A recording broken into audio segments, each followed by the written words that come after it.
Hi everyone, Photomom here, and welcome to our third segment into Discover Photography. Today we'll be learning about ISOs and how they work with our two other components we learned, aperture and shutter speed.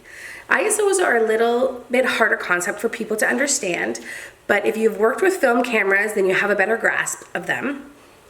In digital photography, ISOs are how sensitive your image sensor is. So if you have a lower ISO, your image sensor is less sensitive to light and you won't get any grain or noise. If you have a higher ISO, your image sensor is more sensitive to light, allowing more light in, but also could possibly lead to grain.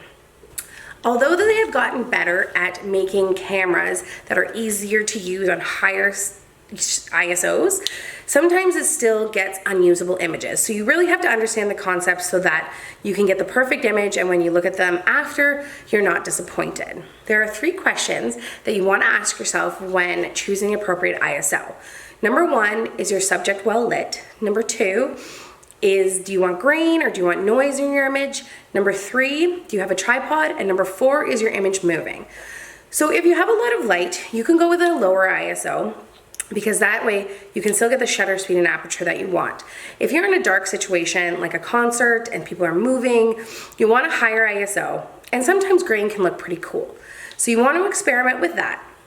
Now I want you to experiment with your cameras on all the things that we talked about: aperture, shutter speed, ISO, stop motion, dark situations, and really experiment and see what you get. At the end of this video, I'm going to post different grains, different ISOs, and also one that you may want to avoid because of the grain and the unusable image it can create. I am really enjoying all of these fun segments with you, and we're going to do another segment on low lighting situations to give you some tips on what to do, and also a natural light shoot with my son. Hopefully he's into it, and we can see what the outcome of the image that we will get. I hope everyone has a great day. Keep smiling. Bye.